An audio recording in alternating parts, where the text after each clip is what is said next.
So sections of today, yeah, welcome. Then we're gonna do our demo.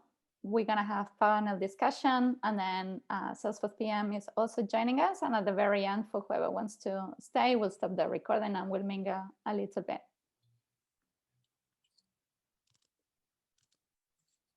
It wouldn't be a good session without this slide. So please do not make any purchase decisions in any forward-looking statement, which I'm not sure we're gonna have.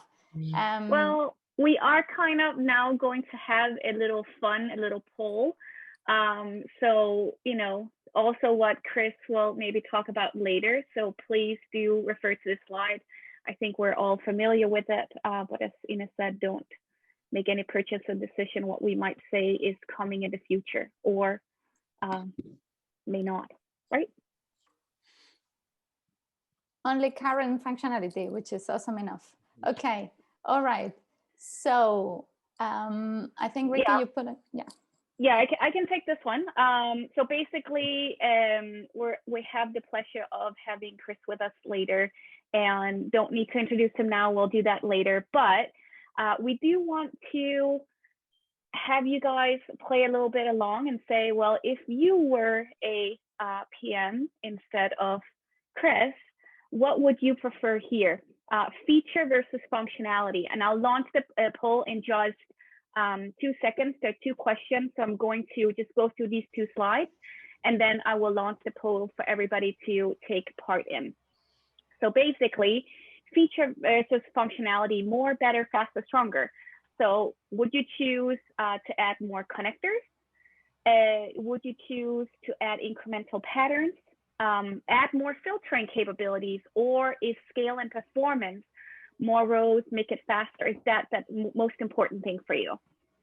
And as I said, there are just 2 things to this. So the next part of the poll is, if we were to launch a new connector and you had full decision power in which one to choose, which one of these would you do? Workday, ServiceNow, Pardot, Datorama, CAD, or another one? And feel free to put into the chat as well if you have any questions, if you have any feedback in terms of these questions as well. Feel free to put that in. But I will have the poll running for a little while. And while we are waiting for that, I think, Ines, we can just continue with the rest of the slides, and we'll return back to the poll later. Let's do it. Okay, there we go. So please have a screenshot of this if you don't have us already in your Twitter. As you know, Twitter is such an important channel in the Salesforce world. So you have just in the screen the hashtags of today, and then some handlers for the LondonDataTribe and as well for the product. So please get involved, tell us how it's going. And also, the fun is not only on the meetups, but throughout. So if you go to the URL, tiny.cc/DataTribe, you're gonna land there in our community group. So feel free to join and just get some peers over. So over there, we will thank people for their contributions, just get some answers and some other things. If you behave well enough, you get some nice badges of where.com. All right, so without further ado, we're gonna start with the first round, which is demo, 21 exact minutes demo by the hands of Giuseppe, which is, I'm gonna let you introduce yourself. So please, Giuseppe, take it away. And thank you so much.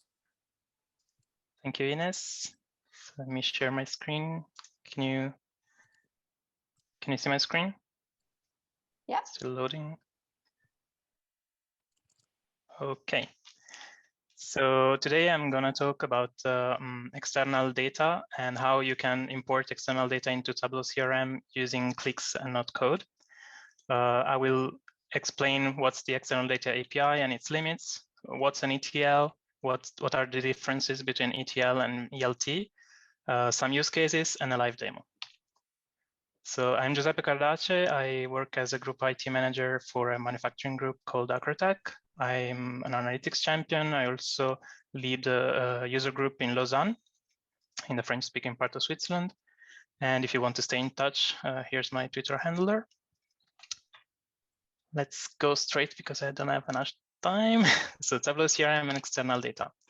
When you want to import external data into Tableau CRM, you can normally do that, for example, using the UI. When you want to import a CSV file, when you use the UI, you're actually using an API called External Data API, which is doing this kind of job for you. So you import the CSV, the API, the UI is also creating, so Tableau CRM is also creating the metadata related to the data that you are importing.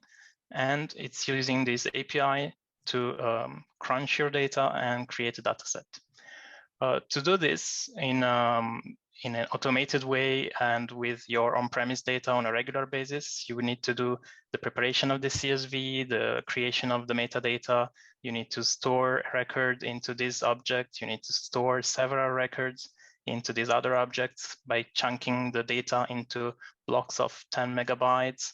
And then as soon as you trigger the action to this object to set the process string, it will start importing the data. And as you can see, it's quite complex, and there's no easy way to import your local data,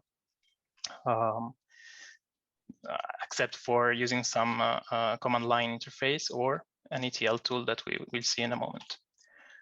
As for anything in Salesforce, there are limits.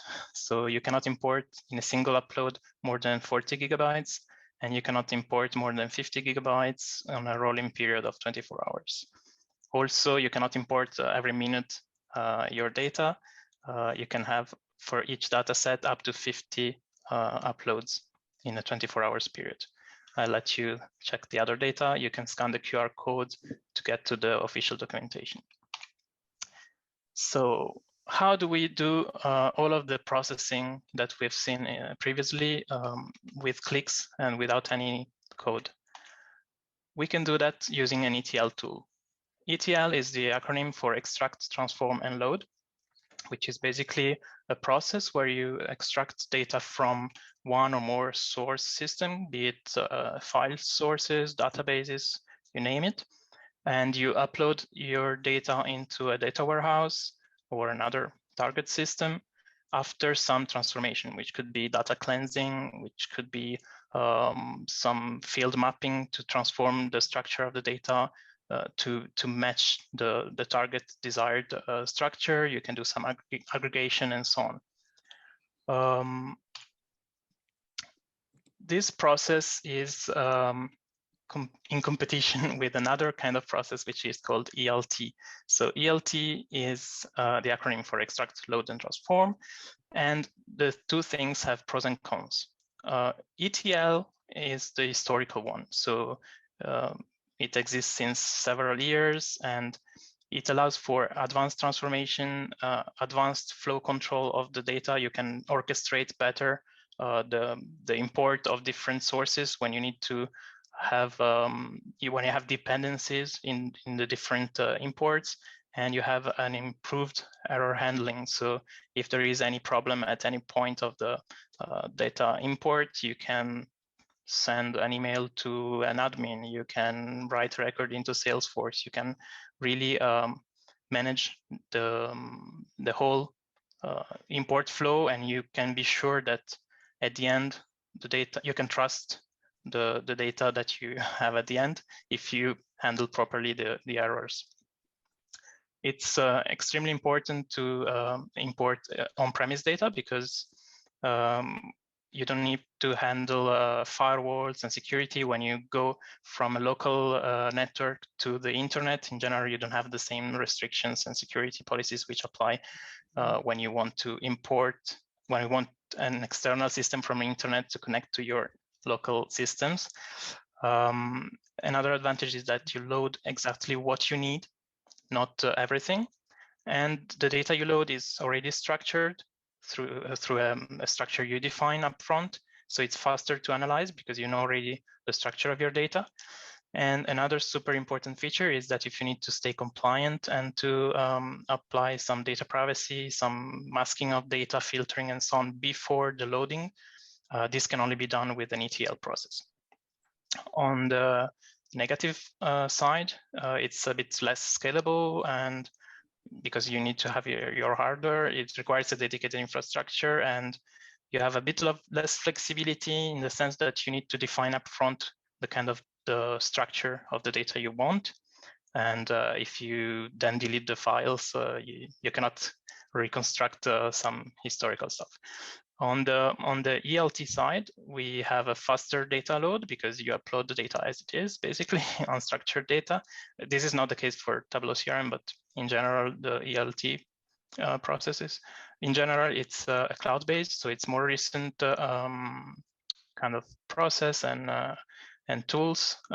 You save time on maintenance. You just pay a license and it goes. And the approach is completely different. You have a load everything and analyze later approach. For example, on Snowflake.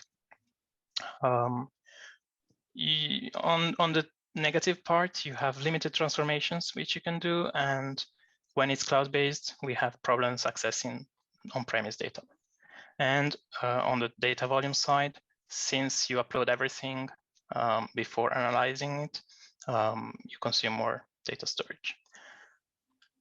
Example of ETL tools you might have seen in your projects. Today, I'm going to show you Talend, but there are several. And with regards to use cases, I identified three main use cases. One is the regular import of on-premise data. The other one is missing connectors. So Tableau CRM has already several connectors, but maybe you need to integrate Sage, or you need to integrate with some other system which is not currently supported. You can do that with an ETL tool which has already a connector for that, or you can develop your own connector if you are able to. When you need to do some advanced data analysis and transformation, you have the possibility to integrate, to cross your data with web services, to cross your data with external artificial intelligence model, machine learning models, and then provide just the aggregated or the results of your models into Tableau CRM for data visualization. Or in my demo, I will also use an external library to clean up phone numbers and identify if the phone number is valid or not. So let's jump straight to the demo. How many minutes do I have? You have 13.5 minutes to go. Okay, so this is Talend.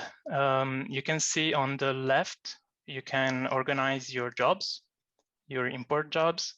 And on the right, you have a palette of components, which can be. We're not seeing your screen. We just see the demo screen placeholder slide. Sorry. Thanks for the heads up. Screen 2.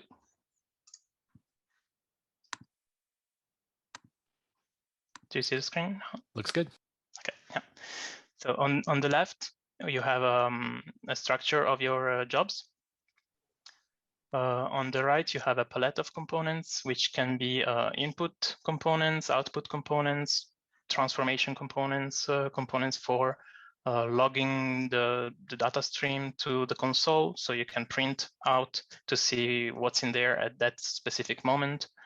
You have components to connect to Amazon Web Services, Dropbox, Google, you name it. They have so many different components. This is all for free, by the way.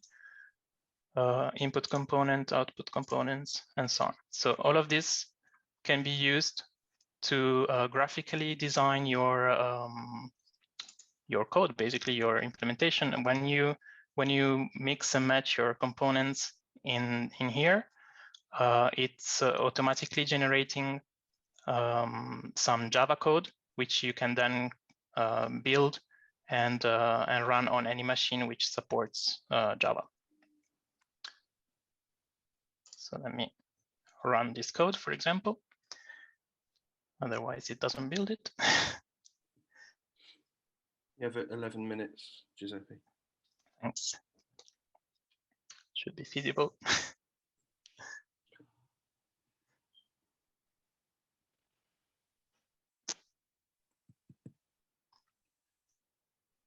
except for the demo effect, but it should be. Okay.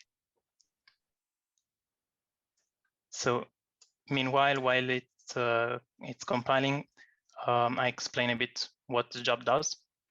I'm loading an external Java library. I'm connecting to Salesforce. I created an XML file which contains 5,000 fake contacts. This XML file has a mapping which is defined in here.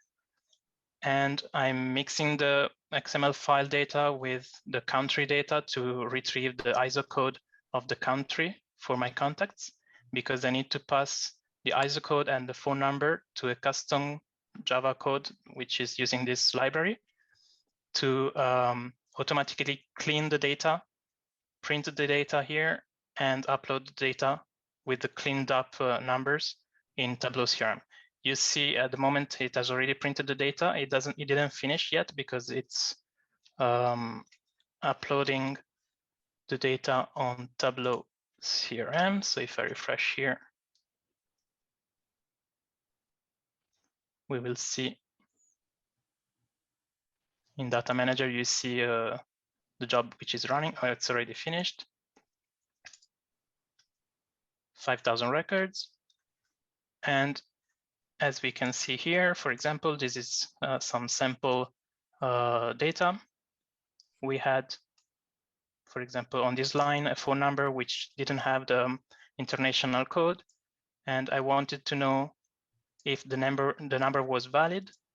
The number is valid for the country. And I wanted to format the number in international format. So by passing the ISO code of the country of this contact, it has already printed out in a clean way the phone number. And I can also identify if the phone number is a mobile phone or not. This is the library which is used on Android phones to recognize the phone number when you type them. It's an open source from Google. I have a second demo here, which is a bit more complex, and it's interacting with the web service. It's the same set of contacts.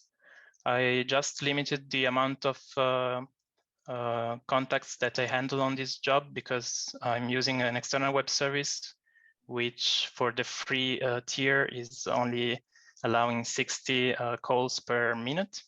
So I'm limiting to 60 contacts here, and I'm retrieving the weather at the current weather at their location.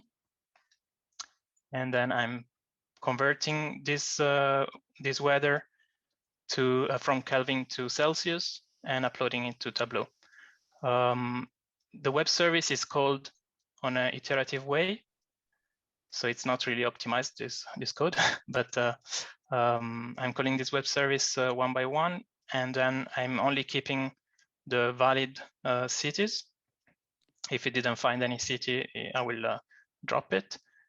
And I'm aggregating the data. So if there are several contacts in the same city, I only take one city and I count how many contacts I have in that city. And as you can see here, I sent this data. For each contact, I received a JSON file which contained the data. The JSON is structured more or less like this. So you can have coordinates, the weather, temperature, feels like, minimum, maximum, and so on. And then in here, I'm doing some basic conversion from Kelvin to Celsius.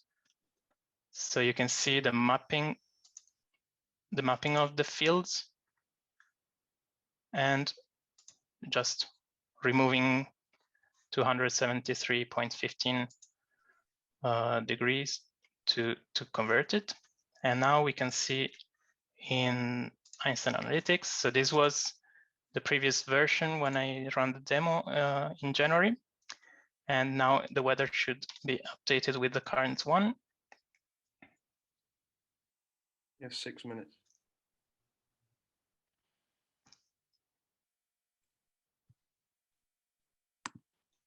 Okay, so this is the current weather. We have mostly cloudy in my for my customers, but it's a bit warmer than it was in January. And here you have the average temperatures. We can see where it's clear, which are the temperatures, the average temperatures of my customers. So in UK, it's not clear, looks like. Let me filter UK.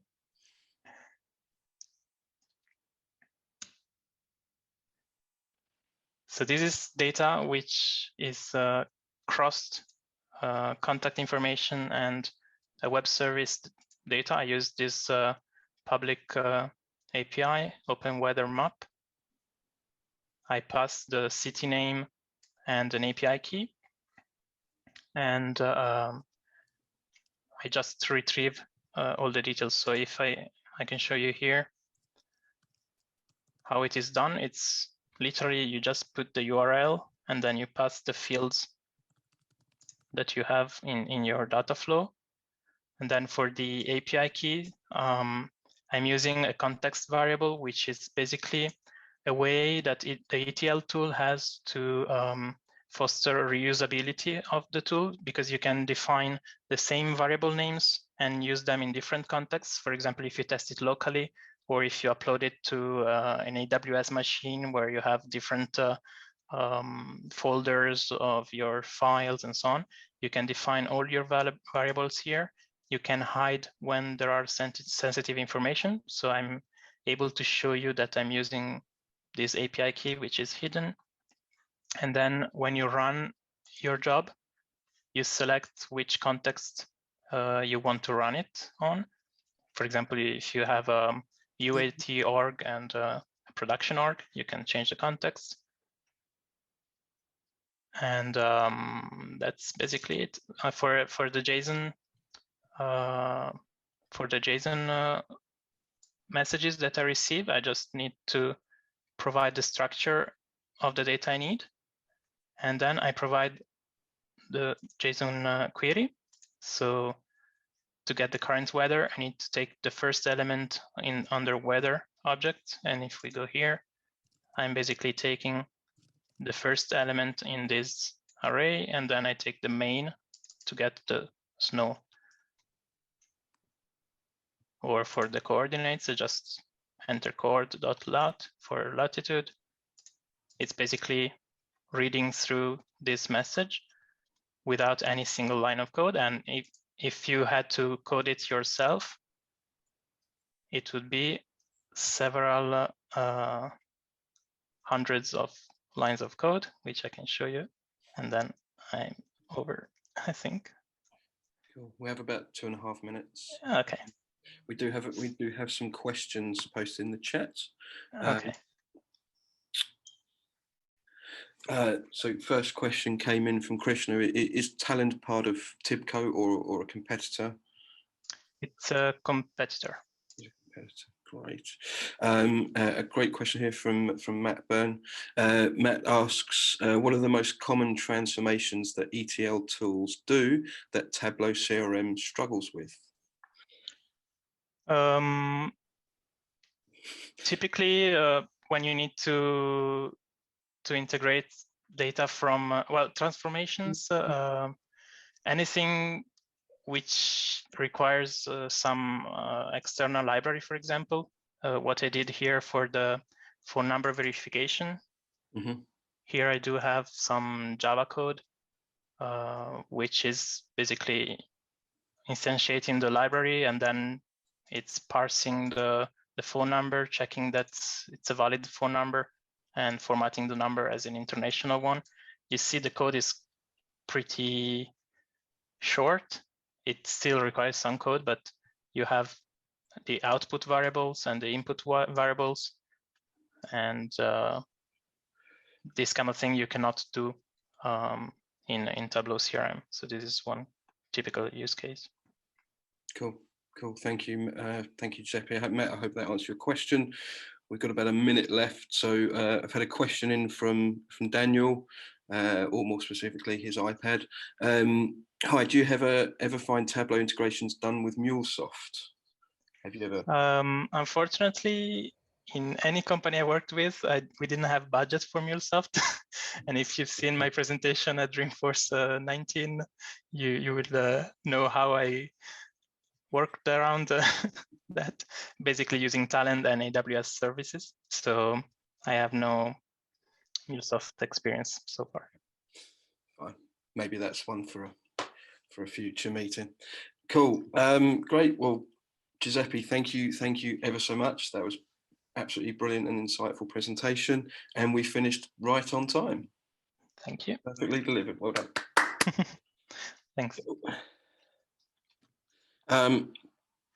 So if anyone does have any further questions around there, please do pop them in the chat and we can pick them up and answer them later on during the meeting. But I think we shall progress right on, segue nicely into a panel discussion.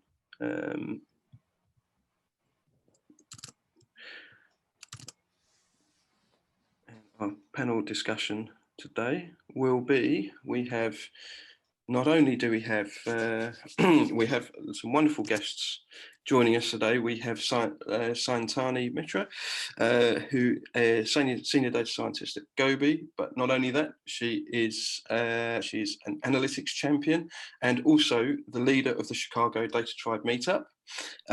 We have also Carl. Carl is Master Architect at Odysseeva. He is a Salesforce MVP and Certified Technical Architect. And chipping in will also be Giuseppe, who we've just heard from, but we know he is also an analytics champion as well as a community group leader in Lausanne. So guys, thank you very much for and yeah, just start the timer. Thank you very much for joining us. We're going to be talking a lot around integration connectors and volume and archive strategies. So I wanted to really sort of start off somewhere sort of basic, and then move into sort of some more deeper questions. Santani, I can start with you. So, yeah, what are the integration options that you get with Tableau CRM? Hey, thanks, Will. So before I start, I think our name for all of us has now changed to Tableau CRM Ambassador, right, Ricky? I think technically I have a lot of background noise, so I'm trying to keep myself muted. Okay. But yes. Okay, so yes, it's officially Tableau CRM Ambassadors now. Okay. So coming to your question, there are a lot of connectors, and I think we are Salesforce is adding more to the list. My favorite ones are AWS RDS. There are, I think, AWS RDS, AWS Redshift, and a lot more from AWS. You also have connectors to Snowflake, which is both input and output. You also have connectors to Heroku. You have Google BigQuery, name it, and you have it right now. Even Marketing Cloud and a lot more. So anyone having questions on all of those, I would say Chris Ames is the best person, because if I use something new, which I have not used before, I turn to Chris Ames. No pressure, Chris. No pressure at all. Great, No, thank you. Thank you, Santana. Carl, if I come to you, could you perhaps talk through sort of an example, a sort of use case for a connector? Sure. I think we're all familiar, if we start inside of data prep or data flows, that you can pull things in from Salesforce pretty easily. You can use the UI to load up a CSV file. As you move into the connector, it's really about thinking, what's data that I have in other places that's not in Salesforce, but it's really important for me to have as part of my analysis. So I spent a lot of time working with customers where they may be using Salesforce in order to manage residential apartments, right? So think about leases and tenants and work orders, all those sorts of things. Well, those customers also have financials. They pay their rent, they have late fees, they rent a parking space. All that typically sits in an external system, such as an accounting system. So with the use of a connector, you don't have to bring all that information into Salesforce first. You can bring it right into analytics, use that along with the data that is in Salesforce, and have a much more enriched set of dashboards and visuals for people to consume. Cool, excellent, excellent. That absolutely great. Obviously, if you're asked, if you're asked to build an integration for a customer, what would be the sort of questions that you would ask? What are the sort of key considerations that you would need to prepare for? Carl, start with you on that one. For me, I like to understand where the data exists within the organization. So get an understanding of, is it something that is transactional by nature and you're generating in Salesforce, or is it in another system? So what system is it there? How much data that you have, because that can certainly change the way you approach bringing things in. Yes, I have my data billionaire shirt on, and you can get lots and lots of data, but sometimes lots and lots of data means longer times for a sync process to run, longer times for a data flow to run. So maybe bringing in everything isn't as important. And then the other question I like to ask for getting started is, really understanding, how is this going to be used? Is it going to be used to facilitate an operational outcome? Do we decide to renew this tenant, yes or no, because we think they're going to pay their bills and they've been good to us? Or is it used for more strategic purpose? Are we looking at new markets we want to penetrate, where the business should be? How do we respond to a global pandemic? Because that also can determine whether you need summary information or really fine level details that need to come in. Well, I would like to add something to what Carl just said about Absolutely. the amount of data we pull in. Something to always remember is, in Salesforce, traditionally, just the row counts, not the number of fields you have. So approximately 2 KB every row of data in Salesforce.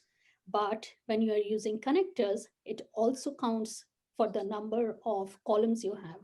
So you can, the number of rows and columns together determines how many GB of data that is. So the limit in some cases is 50 GB, and in some cases it might be 20 GB based on the connectors. So that's something to always keep in mind of what you're doing and how much data are you willing to pull in.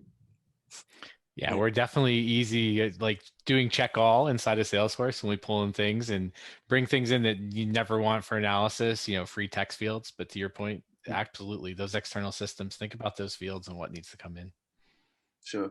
Are there any sort of considerations you should clarify with a customer before commencing an integration, maybe around sort of data security or access? Sorry, Tanya, I'll come to you for that one. Yes, data security, very, very important. Something that Yusuf showed is the data privacy and masking. So you absolutely need to know when you are going to add the security and who has access to the external data. If you have a whole organization with access to the external data, that might not be a great idea. And first, you need to restrict access to the external database, the view or the table or whatever you are connecting to. Similarly, when you pull in the data into the data flows, you need to add a security layer there as well. So it's external connectors with security, who has access. Then you come to Tableau CRM. Again, you have the data security and privacy issues. And this is already built into Einstein Discovery, which is genders and age and all those kind of things. It masks it. Well, Tableau CRM doesn't mask it, so you have to figure out a way to mask it if you want that to, for people to not be able to have access to that data. Fantastic. Giuseppe, just come to you. Is there anything else you'd like to add? Yeah, I think one key thing to be taken into account is also to identify the data stakeholders and who are the people knowledgeable on the data, because you might come up later on with questions on the domain if you're not familiar with the domain, and if the data is structured or unstructured, and then also on the source system side, what are the features that the external system provides in order to how can the data be export it basically? Can I connect directly to the database of the other system? Do I need to have an exchange file format? All of these things, and is the system on premise or in the cloud? These are all things to be taken into account. Great, perfect. So thank you, Giuseppe. Just picking up on the point you made, Santani, about sort of about data volume. You know, how do you go about choosing sort of the right connector for your requirements? So there are a few ways. To start with, how much data do we have in the system that we absolutely need to pull in? And then what is the system you are using? So say you have 1 million rows of data. Well, most of the connectors allow 1 million rows of data. The minimum, I think right now, is 20 million. And then you have Google BigQuery, Heroku, and Redshift, which gives you 100 million rows. But having said that, you might also have the opposite case where you have, say, 150 million rows, or in some companies which are huge and using Salesforce, they might have 1 billion rows.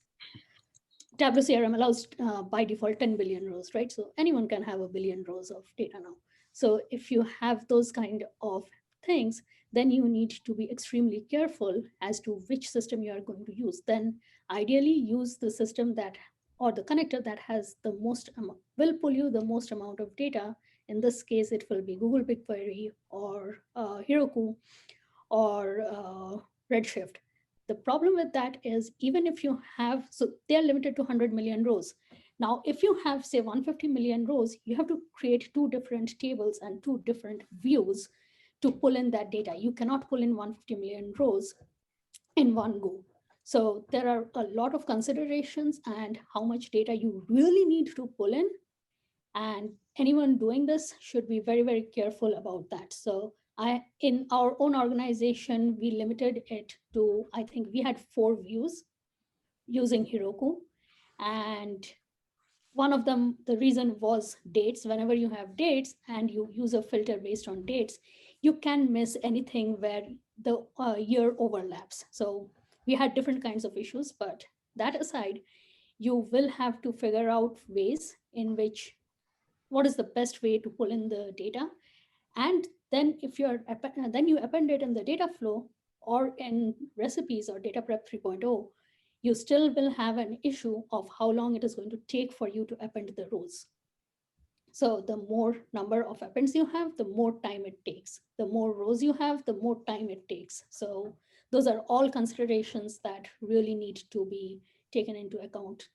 And to Carl's point, you just don't need, it's not just the sync time that takes for the connectors, it's also the time it takes for the data flows to run based on how many rows you're pulling in. Perfect, thank you. Thank you. So, obviously you've covered a number of considerations here. But you know, if for example you say you chose the wrong option, yeah, how do you change that? How do you reverse engineer it? Maybe Carl, you could pick that one up. I think one of the items you can look at are some of the topics Antoni was bringing up, that when you start thinking about your data, yes, you may have a lot of it, but it may not all be changing. And I'm going to go back to the example I gave of looking at financial information. Once a particular financial period is closed, maybe it's a month, maybe a quarter, even a year, that data is not coming back and being modified. So if you think about how you've brought the information in, you may be able to slice your data in a way that you load the historic information that's not changing once, and then only focus on the part that can change, the current month, the current year, so that you can park some of the data on the side. With connectors, it may not be quite as easy, but as we saw from Giuseppe's presentation, there is the external data API. And one of the kind of hidden features of the external data API is it supports more than just an overwrite mode. So overwrite means you take all the data from another system, you overwrite what's inside of Einstein Analytics, Tableau CRM, and then you can work from there. At least I didn't call it Wave, right? But in addition to the Insights API, You can also append data. So you could put just something that changed. You can update data. So if you have a key, you can modify just the records that were changed, you can delete. So you have these other ways that you can completely incrementalize your large data problem and only move the things that actually changed instead of dealing with these massive, massive amounts of external information. Awesome, awesome. You mentioned, you touched on a couple of points there, but one of them I wanted to pick up was around an API connection. So what exactly does an API connection mean? What does an API consist of? Maybe Carl, do you want to pick that one up? Sure. And I'll come to you, Giuseppe. So back in the old days, right, we didn't have connectors. All you young kids get the newfangled cool stuff.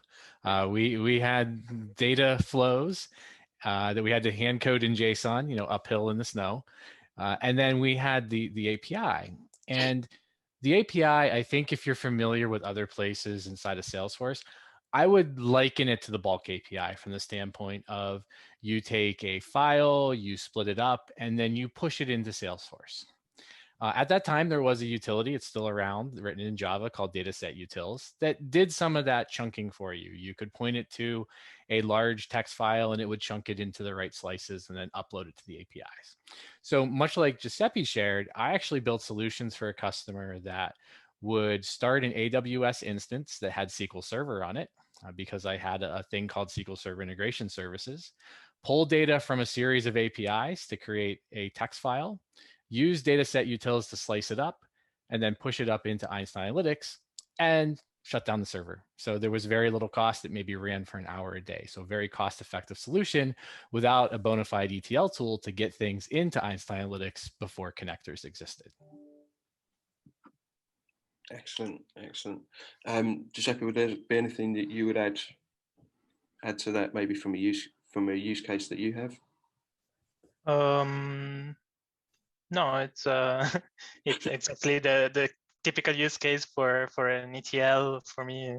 When you can you have these 4 actions you can do with the external data API, so you can overwrite, append, update, or delete. So it's really one easy way of using a visual tool to implement stuff that otherwise you would need to do with command line tools or code. Cool. Cracking. Before we go into sort of takeaways and things, a question has been sort of put around the chat around has anyone had any experience on using Tableau CRM as an archiving option from Salesforce? Yep. And you know, any considerations, options that we should put there. Santani, do you want to pick that one up? Yes, we do that a lot. We use Tableau CRM as our archiving solution. There is a blog out, not a blog, but a learning session from, I don't remember the person's name right now, but he did something on data flows where he spoke about how to best use data flows, especially when you have lots of data in the system. So you, like Carl was talking about finance, where you don't overwrite the data. Those are the kind of use cases where it's an excellent tool, excellent way you use it. And I think it looks at created date and modified date and then says if the data has been updated or not. And anything that has not been updated does not go through the data flow again, but the rest goes. So you just don't, you archive your data and yet it lives in your data flow. Yes, correct. Shiva's learning days. Yep. So you can take care of, you go through the process and all your dashboards or everything works. Yet you don't lose the data. It's archived. You're not bogging down Salesforce with too much of data. And it's an awesome tool to use. We have 10 billion rows. I hardly know any company who uses 10 billion. It's out there. Fantastic, fantastic. Cool. Just before we go into light, is there any? I haven't seen any more questions coming from the audience, but I'll keep it. I think I saw one which was by Matt. about someone deleting data sets. So Matt, I understand your worry. The way I have figured this out so that people don't accidentally delete data sets, because I am a Tableau CRM admin, any data set that I don't want people to delete, I create something in my private folder. So nobody can delete it because there is a dashboard or a lens that's attached to it. So that's how you can prevent, if there is a dashboard or lens there somewhere, you can use, there is no one who can delete the data set. Having said that, the other problem is someone can accidentally delete your data flow. The only way to do that for me was, don't give access to anyone to the data flow if you are the only one creating the data flow. So. Cool. Great. What sort of advice and sort of best practices would you give for people when they're trying to bring in, when they're trying to integrate some data in or use one of the connectors? If you were to sort of be mentoring someone who's never used it before, what sort of advice would you give them? Santani, do you want? No, I'm going to pass this to Carl. Oh, you're Sure. A lot of times the place that I start is to have a small set of a sample of the data. So we were talking about millions, tens of millions more. If you have mistakes in your data flow, if you're trying things out, dealing with full scale volume at first, it really slows you down because it takes that much longer to get the feedback, and you want the feedback very quickly. So I'll start with a small sample, oftentimes in CSV. I will load it in through the user interface. One good tip there is, after you adjust your columns, always remember to go back a screen and then download your JSON file, because then you can reload it when you need to update that file or you made some type of mistake, and then be able to use it and experiment with dashboards or data flow or data prep or whatever other things. So starting small and then expanding to the full set would be my tip. Excellent. We are almost out of time, so this is just a quick one, just quick shout out, any sort of resources that you would resources or learning materials that you would advocate other people to use, that you've used or would send, would recommend. Obviously we know Ricky's own Salesforce blogger website is one. Anything else? Connectors, I am not sure there's anything. Maybe Peter Lands has done something on connectors, but you can check the Learning Days by Ziad. That has connectors in it. Not sure any blog is out there. Carl might have written some, but I have on connector, well, a little bit on connectors, also using external data API to push things in the different options. And then I did a recent example about a year ago with a COVID data set of how we can use Python, download it from Johns Hopkins, and then push it up through dataset utils. So there's some things out there if you want to go to the push or pull method for getting data in. Cool. Right. Well, we're out of time. I would just say, Carl, if you could, whilst we're all on the call, just have a dig through that, or maybe post that in the chat for people, that would be great. But just want to say, guys, thank you very, very much for sharing your experience and your knowledge. Thank you. Cool. Yeah, again, if anyone has any further questions, we will try and answer them as best we can. But I'm going to hand over now to Ricky, who's going to introduce the last part of our, sorry, not the last part, the next part of our event.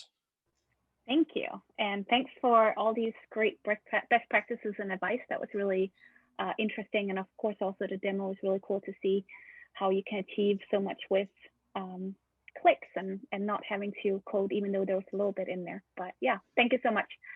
So the next session, before we get to that, I just want to share the results from the little poll we had earlier.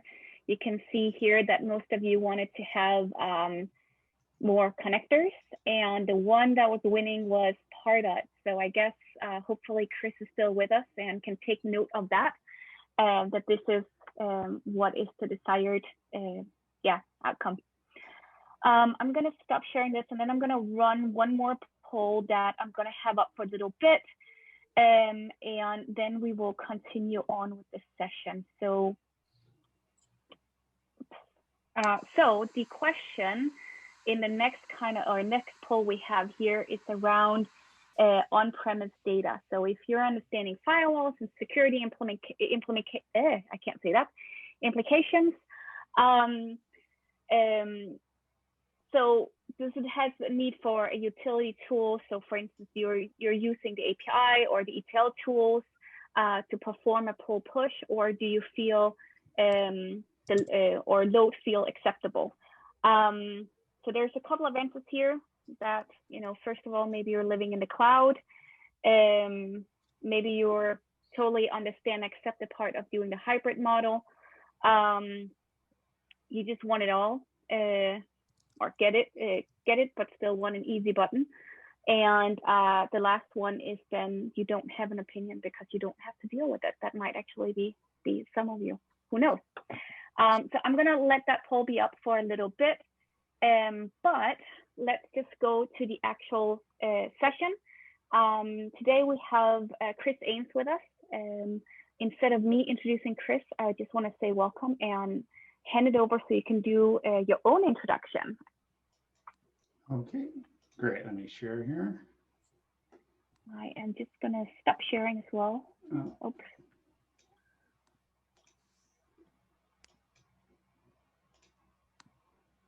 I believe you can. All right. And we're good, right? Okay. Yeah. Yeah, so nice to meet you all. Chris Ames, product manager on the Tableau CRM team. I came over as part of the BeyondCore acquisition several years ago. Picked up the connectivity portion of the product, and I've worked with several of you on this call. Some in good, some in bad, right? Sometimes with the issues, sometimes pushing the limits. So really excited to hear the topics that were discussed today. They're all things that, of course, I live through on a daily basis, and we're looking to advance the product. And from recent polls, connectivity is a significant factor. We did a C-level poll, and really one of the areas that we find that customers are limited in what they can accomplish without it. And some of the masterful techniques that you all showed today to get over what might not be on the easy button, that always gives me hope that even though we haven't done every single connector, that people are figuring out how to get it in.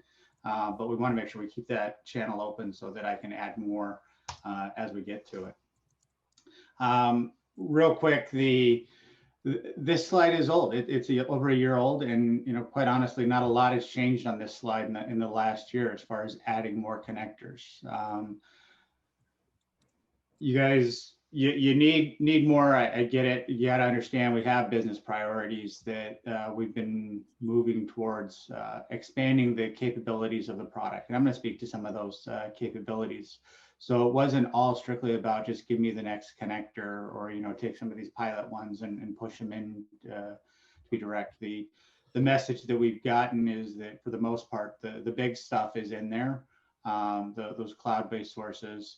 The one challenge, of course, and why the survey is the on-prem. We've also had the recent acquisition of Tableau. That, if you can imagine, kind of made a bit of a difference, including making us change our name. So that strategy and how do we look at that across the board kind of drove where we landed and what we did. So I put this slide together.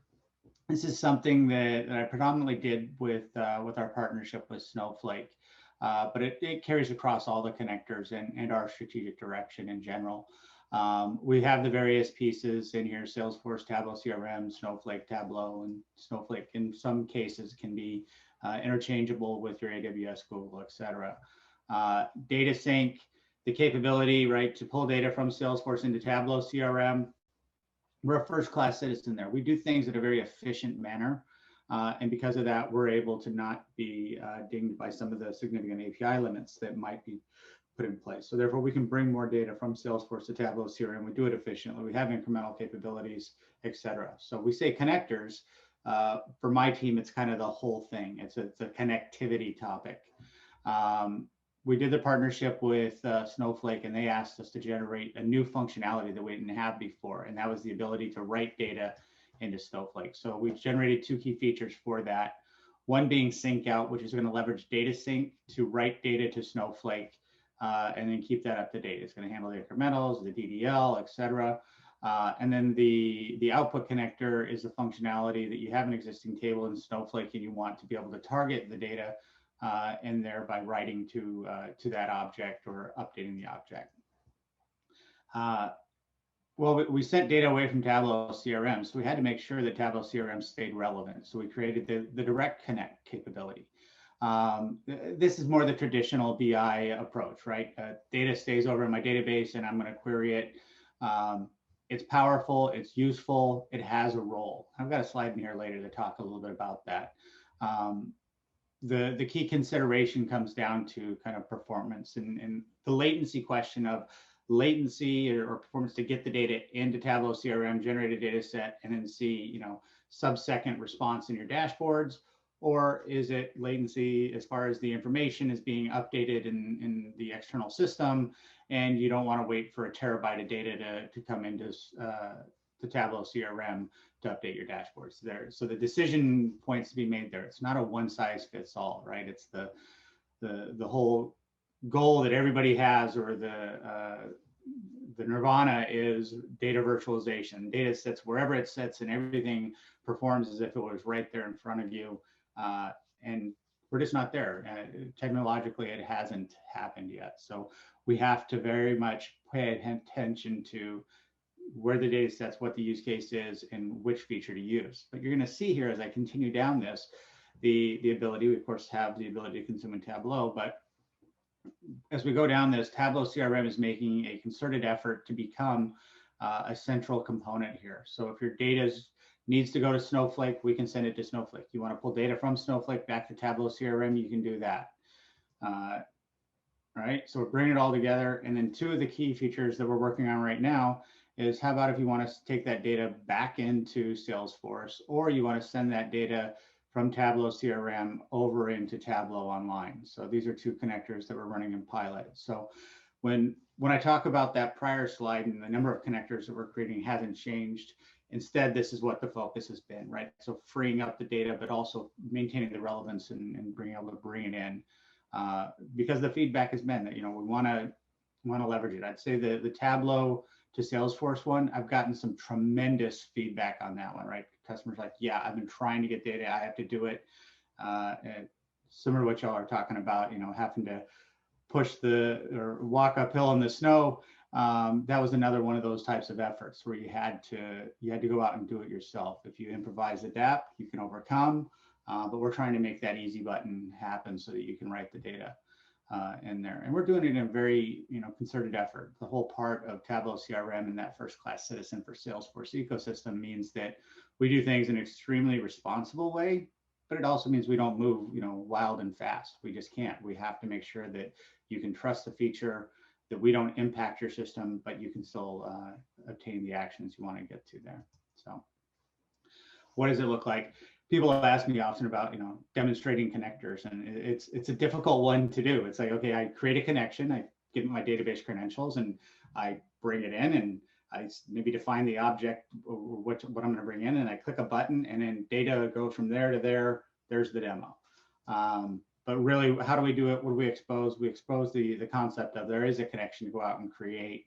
And I'll show you a little bit of how it surfaces in data prep, because honestly, the majority of everything we're developing, of course, is going to expose in data prep, as that is the future for the new recipes. So I talked about the direct to data and the Salesforce. This is one.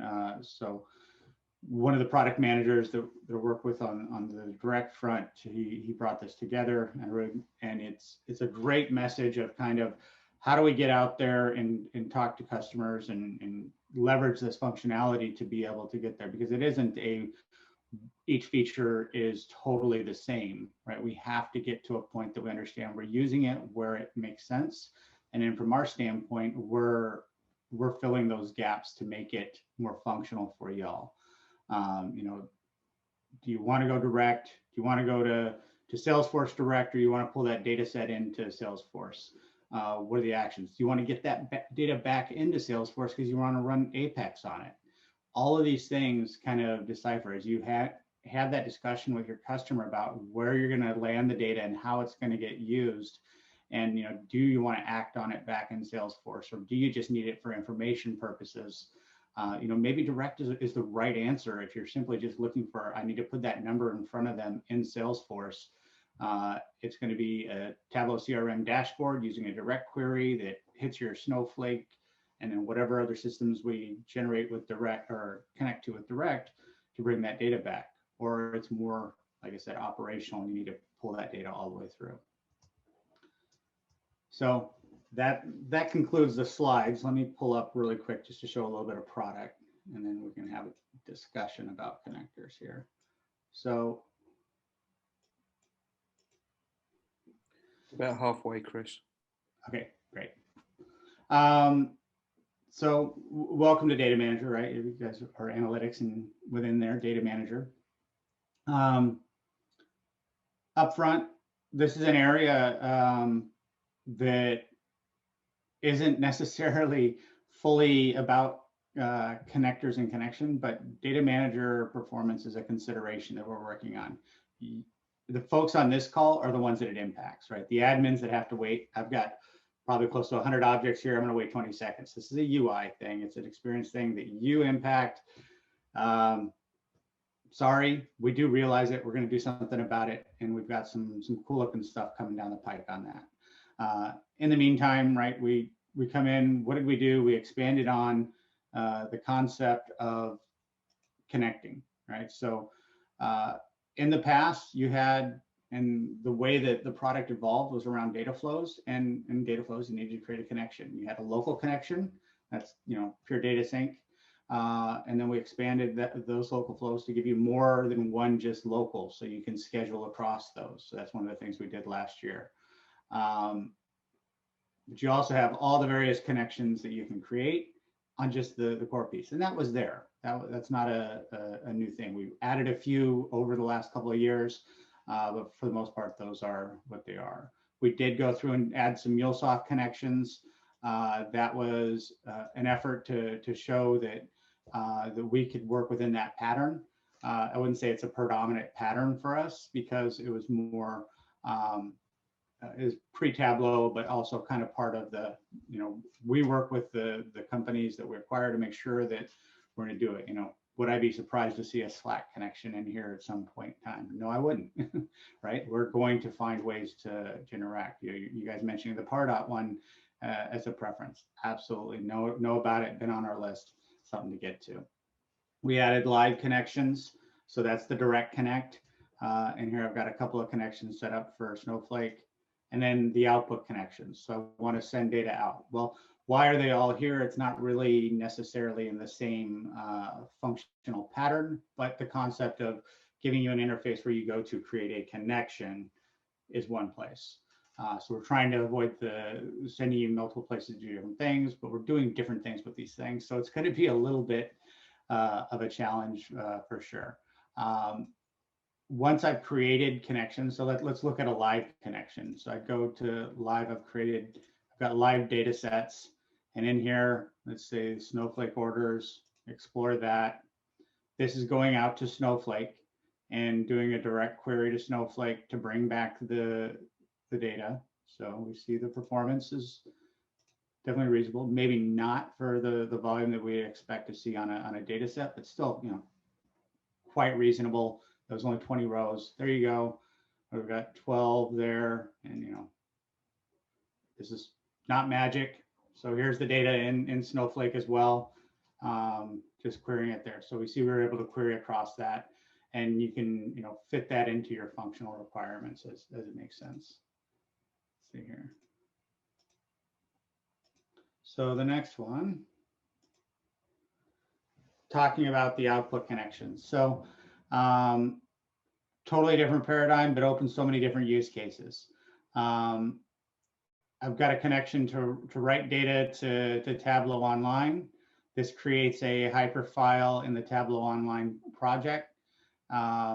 I drop a few columns off here. I can write that same data set to Salesforce. I can send it to Snowflake. I can send it to S3, or output it to a CSV.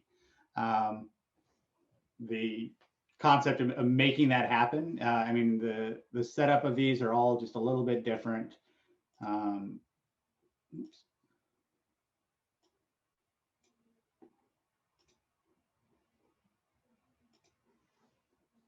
What you're going to see here, output connection, the connection name, of course. I select the object that I'm going to select, and then it'll auto select the columns based on name and allow me to override if I so needed to. So also run through, it gives you the preview. So if you haven't, like I said, the new data prep, much more the direction that we're going because of all the transformations that we're creating in here. We're adding more machine learning transforms to be able to modify that data. So what is the use case that you need to output data? Yeah, I mean, that's going to come down to what are your customers trying to accomplish. We can get data in. We got more ways of getting data in. But when it comes to getting data out and going direct, I'd say that's kind of a lot of the current focus on that front. As far as from a product standpoint, and I wanted to give some kind of, without going too forward looking on this, you know, where we're focused at from a product team right now, getting all the output connectors to market. We're also doing a revamp of our Salesforce connectors. So that being the Salesforce local and Salesforce external. Salesforce external, if you can imagine, is one of the top connector that we have. We don't consider the Salesforce local necessarily a connector. It essentially is, but it's not in when we call them external connectors. So we're enhancing both of those for scale and performance, and then also looking to bring incremental support to the multi-org kind of external connector there. And then across the other connectors, those performance tiers that we see, we're trying to erase some of the barriers where we can, but we're also going through and doing a revamp to open up more functionality, some of the key things that customers are asking for, and we're facilitating in other areas of the product are, you know, SQL support and such. And as you can imagine, in order to do that, we have to have connectors that support that, the ability to send the SQL dialog across to get there. So working through getting that type of functionality to facilitate access and more advanced stuff to be able to address some of those challenges around the incremental and performance of the larger data set access and patterns of that nature. So about 4.5 minutes. Yeah. And there's a couple of questions. I don't know if you want to take them now or afterwards. Yep, sure. Take the question. But there is one question around the pilot, if it's possible to get access to it and how one would go about it. And which pilot? I think it was the Tableau Online, as far as I remember. Mm-hmm. Yeah, so the Tableau Online is currently in open. So that's available in the winter release, or spring, I'm sorry. So a few more weeks, I think. I don't remember exactly when it's sandbox accessible. Yeah. Okay. Cool. Hopefully that would answer the question for that one. And all then, the release notes. Okay, cool. And then there is also a question around where does the CSV export go to? And I'm assuming it's for the CSV output connector, but Colin, please clarify if that's mistaken.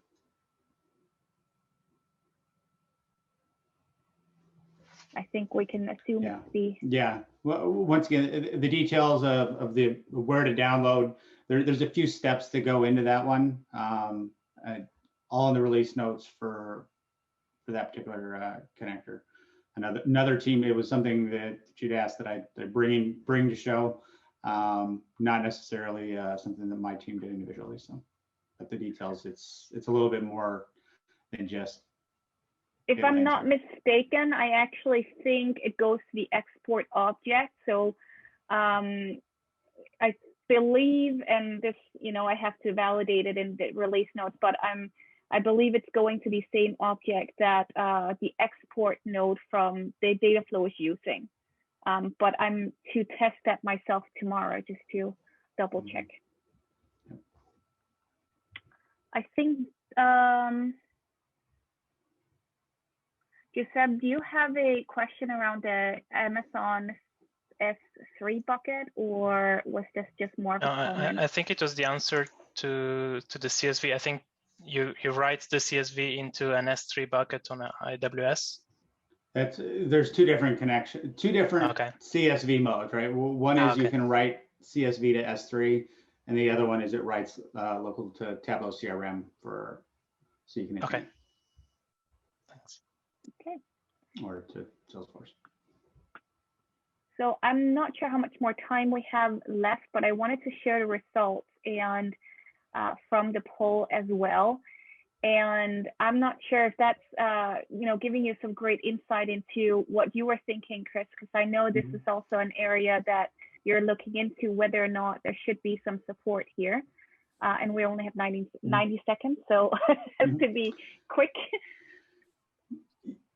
Yeah, that's good to see. And the message here with the Tableau acquisition is we're looking for the synergy. On-prem is something they've 100%. They've got all day long. So the Tableau CRM Einstein Analytics wave history was we'll get there someday. And now the question is, do we need to get there, or do we just need to partner up stronger with Tableau to get there and make that come through? So 100% we're having that dialogue with them on how to leverage the efficiencies across that. So I would say that you're going to see more of the other stuff coming from us more likely than that area. So that's great to see that it's not seen as like our biggest flaw. So appreciate that. Okay, cool. Well, I'm assuming we're up for time now, so I get the thumbs up from Will. So thank you so much, Chris, for taking part in this. And we do have a couple of more things to share before we go on. So I just want to see if I can share my screen.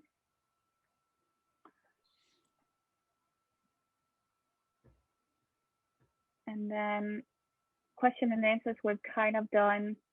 Thank you. And I know, Ines, you wanted to come with a comment here. Yes. So for the ones that remember, and few months ago, well, last year, who knows, time is such an interesting concept. So we had a session about 3 champions. They did different demos with the same data set. So we had Steve, we had James, and we had Matt. And we got lots of very good feedback from it. So we are planning to do something similar again. So this is a request for whoever is interested to jump into some funky demo for our next meetup. I'm just popping my email in the chat. Just reach out. We'll be very, very happy to hear from you. We obviously need 2 things. We need volunteers and we need a quirky data set. So we open for both. Also for the ones that hasn't had the chance to see that video recording from that session, please go and have a look. It was just so much fun. So that was it from the data hero that was in the screen. Great. Well, with that, I think we just want to stop the recording and say thank you so much for everybody to attend, and feel free to hang around afterwards. We will be on for another, I said 21 minutes. So yeah, feel free to stay on for a little bit of chat, or if you have to drop, thanks for joining us.